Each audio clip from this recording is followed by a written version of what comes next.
Hey folks, and welcome back to Ahad's Automotive, where we have this with us today, the 2020 Hyundai Creta.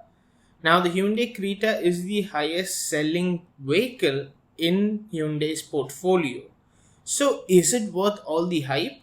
Is it indeed the best compact SUV you can buy in its segment? Well, let's find out.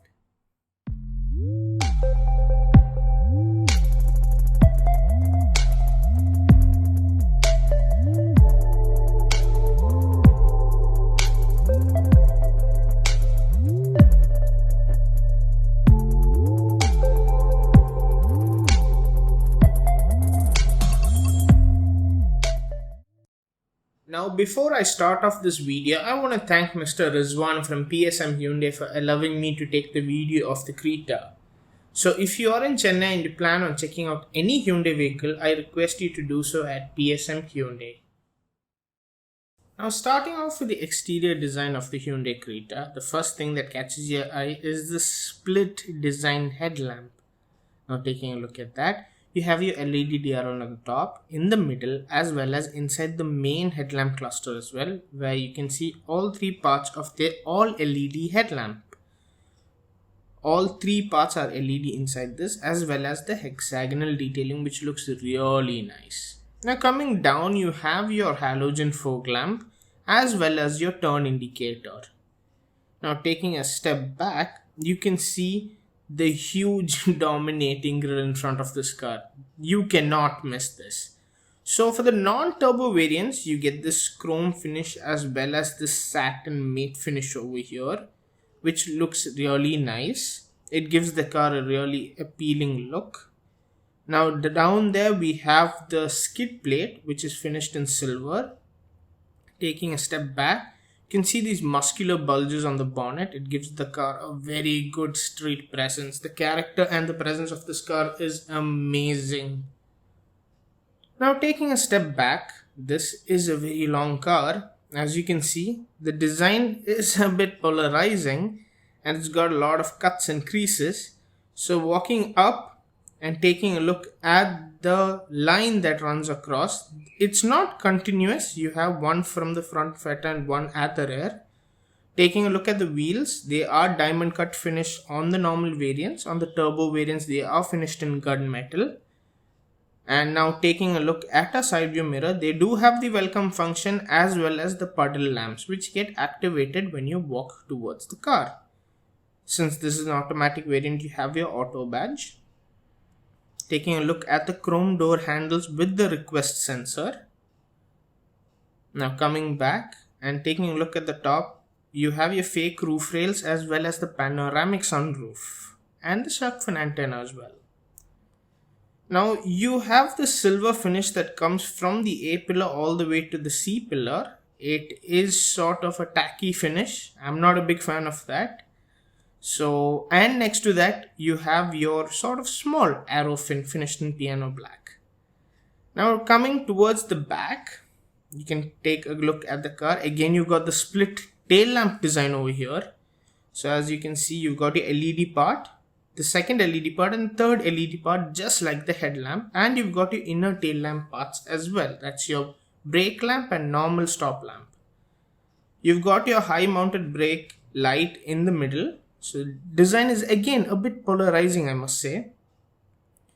Now taking a look at the rear parking camera placement, it's placed really well. You've got your rear diffuser finished in matte silver, and you can see the 4 parking sensors as well. Now that is the reversing lamp as well as the reflector. We'll see them in action in just a bit. So as you can see, the shark fin antenna. Now opening up the boot, it is a very spacious boot and it is very well spaced out. So you have your subwoofer on the right and your luggage lamp on the left. Now the subwoofer on the right is part of the 8-speaker Bose sound system. Now lifting up this part, you can see it has a steel spare rim, not an alloy. So it doesn't have an electronic tailgate release. So let's just pull this down and close it up. Now starting your car, disengaging the handbrake activates the DRLs. And boy oh boy are they super bright. Now switching on your headlamp, as you can see the top two parts activate and the bottom part is the high beam part. Now coming down, you can see the fog lamps have been activated, that's the halogen version, and the indicators below them. Now the indicators are placed a bit too low for my liking. Talking about the tail lamps of the Creta, this is how they look when the brake pedal is pressed. Now starting up your car and switching on the headlamp, this is how they look. It gives a very distinctive look to the rear of the car. That is with the indicator switched on. And now pressing the brake pedal, this is how it looks. As you can see, the middle part of the stop lamp is lit up. Engaging reverse gear, this is how it looks. The reversing lamp is placed at the bottom of the bumper. So to get inside the new Hyundai Creta, you've got a smart key, as you can see. So it's got 4 buttons: lock, unlock, boot, as well as horn. So pressing the unlock button, mirrors fold out. Walking up to the car, opening the door, you can see the dual tone door card. Now this is dual tone only on the non-turbo variants. Taking a look at our window and outside mirror controls, the door pocket, which is very well sized, and the Bose sound system speaker. As you can see, it's got a leather armrest for us, and taking a look at the interior, it's very appealing. Now taking a look at the seats, they are finished in leather and they are in dual tone only on the non-turbo variants. They are super supportive, they are really comfy, and they are electronically adjustable. As you can see, you've got your controls over here. It's got a good range and your perfect driving position can be achieved very easily with the seats and the controls. Now taking a look at the pedals, you've got your dead pedal over there, so it's going to be a comfortable drive nevertheless. Now taking a look at the switches over here, you've got your start stop switch, your traction and headlamp leveler. Now let's get inside. Getting inside the all new Creta, the design of the interior is very different from that of the exterior. It is much more pleasant and it is not as polarizing as the exterior. So the first thing that catches your eye is this beautiful 4-spoke steering. It's finished in leather. It's got a flat bottom design, and your buttons are the voice command button, the mode button, volume up and down, track seeker, call accept, call decline, your MID button, your cruise control button, your MID up and down, cruise control increase speed and decrease speed, the OK button for the MID, and the cruise control stop and resume button. Now right behind that you have your paddle shifts, shift up and shift down. So this is the automatic variant, so that's where you get paddle shifts. And right behind that you have your stocks. So switching on the stocks, you can see it shows on the MID as well. And this side you've got your wiper stocks as well, the correct way it's supposed to be. So starting up the Creta, this is how your digital instrumentation looks like. Now it's a completely customizable speedometer and changes depending on the drive mode you select via the drive mode selector button next to the gear shift lever. So taking a look at the speedometer, if I press the MID button, it shows me the compass and the tire pressure monitor system. This is the Highline version, so you get the proper info of each individual tire. Pressing the MID button again and then pressing the up and down button, I can see more of my info, as you can see, with the digital speed readout. The next thing that catches your eye after the beautiful instrument cluster is this gorgeous 10.25-inch touchscreen. Now this is the same unit that is found on the Seltos and all the other Kias and Hyundais. So you've got your physical buttons, which is really helpful, and you've got your display again with the 3-tile display. So if I swipe, I get to the menu. So you have your normal menu where you have Android Auto, Apple CarPlay, your Blue Link system, as well as your maps, your voice memo, navigation, and your settings. Now the Auto Health Air app, if I press that, you can see the purifier that is there inside the car. You can see the quality of the air and how you want to dispense the perfume. So going back home, you can see the tile icon. So even if you select Android Auto takes up this space over here, and this space remains free for another app. Now this system plays its music through an 8 speaker Bose sound system. So that is 4 speakers, 2 tweeters, a center speaker, and the subwoofer I showed you. Now the physical buttons are the setup button, your favorite button which is customizable, your seek track up and down, your power button, you can switch it off completely, your volume button, this has got a nice knurled finish over here, so it feels fantastic, your media button, radio button, your nav button, and direct map button. Now coming below that, you have the automatic climate control. Compared to the 10.25 inch screen, this looks very plain in design. So you've got your fan speed control over here, or press it for your AC on and off, your display, recirculation button, air direction button, rear and front defogger, the off button, the temperature control setter, and if you press this, it goes into auto mode. Now coming further below, you have your wireless charger with the cooling pad function, a 12 volt socket, the USB for your media to be played through, and the USB for fast charging. Now coming to the center console, you have your shift lever finished in leather. It looks beautiful and is very well made. Your drive and traction mode, your electronic handbrake. Do excuse me for this being out of place on this demo car. Your passenger ventilation, as well as your driver ventilation, as well as your driver rear view monitor. Now to activate your driver rear view monitor, you have to put your car into drive, disengage your handbrake, and press the driver rear view button.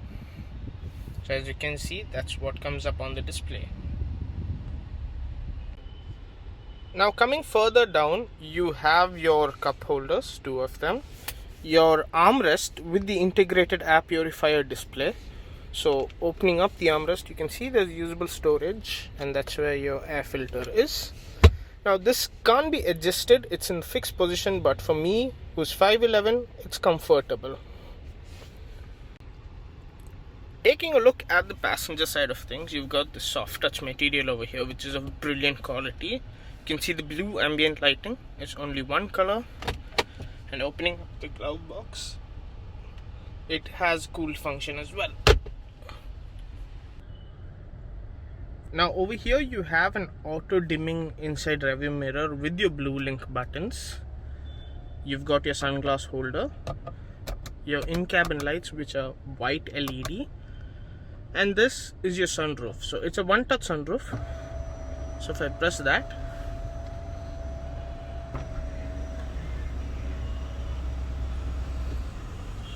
yep, it's a panoramic sunroof and it has a large opening area, as you can see. By pressing it back,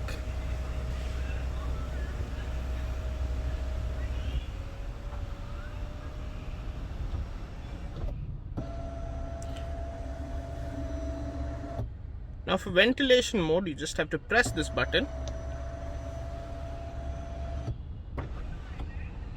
As you can see, pushing it back down closes it.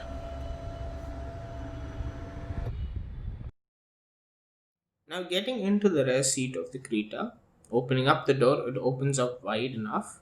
You have the dual tone door pad with the window controls, as well as the Bose sound system speaker and a door pocket which is decently sized. Now the seats are placed at the optimal height, you do not have to climb into them. So let's get inside. Now I'm in the back seat of the new Creta and it is a comfortable place to be in. Now I've set the seat to be in my driving position and you can see the amount of space I have left. The rear AC, again it's got a good throw of air, your rear USB charger with the phone holder, and sitting 3 abreast won't be a problem. Only problem being there's no third headrest. Now you've got your armrest with cup holder, perfect height, really comfortable. Now taking a look, you do have a rear manual sun blind over here. So as you can see, it does a good job of cutting out the the sunlight that enters. So it is really nice to have a feature like this. Coming to what powers the Hyundai Creta, you've got a 1.5 petrol and a 1.5 diesel, both mated to either an automatic or a manual transmission, or you've got a very hot 1.4 liter turbo petrol engine that puts out 140 PS of power only through a 7-speed DCT. Unfortunately, you don't get a manual transmission with that engine option. Now talking about the safety of the Hyundai Creta, you've got 6 airbags, vehicle stability management, electronic stability control, hill assist control, your DRVM, that's the driver review monitor, all-wheel disc brake, tire pressure monitoring system, both the low line and in the topmost trim the high line variant, and you've got dual airbag, ABS and rear parking sensors standard across all variants. Now coming to the colors of the 2020 Creta, you get 7 monotone options and no dual tone options in the non-turbo variant, and in the turbo variant you get 3 monotone options, out of which the deep forest is exclusive to the turbo, and 2 dual tone options. Now the interior options are black and greys for the non-turbo variant and an all black interior with orange accents for the turbo variant. So as this overview of the 2020 Creta comes to an end, here are 5 things that I like and dislike about the Creta. Let's start off with the likes. The first one being the premium experience the car offers you, be it interior, driving or just the quality of materials inside it. The next thing I like is the fantastic powertrains it offers, the 2 1.5 liter engines and the 1.4 turbo petrol. The next thing that I like is the safety. There's a lot of safety kit offered by Hyundai and a lot of them being standard. The next thing I like is the interior design. Now, if there was a car with the exterior design of a Seltos and the interior design of a Creta, boy oh boy would that set the sales chart on fire. And the final thing that I like about the Creta is the equipment list. It is loaded with all the equipment possible, albeit some are missing. Now coming to the dislikes of the 2020 Creta, the first thing that I dislike is the exterior design. Now the exterior design is extremely polarizing. You absolutely like it or you absolutely dislike it. The next thing that I dislike is the missing equipment. The chief rival to the Creta is the Seltos. The Seltos gets almost all the equipment the Creta has and then a few like the 360-degree camera and auto wiper. The next thing that I dislike is that there's no manual transmission in the turbo variant. The turbo variant is aimed at the enthusiasts, but the enthusiasts love having a manual transmission, something the Seltos offers. The next thing that I dislike is some of the flimsy plastics in the interior, like the handbrake button which you saw in my video. And the final thing that I dislike about the 2020 Creta is the price point. It is priced really well, don't get me wrong, but the top-end variants cost almost as same as the vehicles a segment above, which are bigger in size and in some cases offer an extra row of seats. And thus my overview of the 2020 Hyundai Creta. So what do you think about the 2020 Creta? Do leave it in the comment section down below.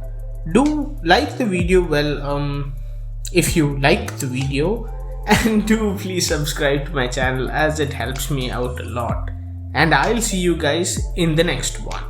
Stay safe, drive safe and wear your seatbelt.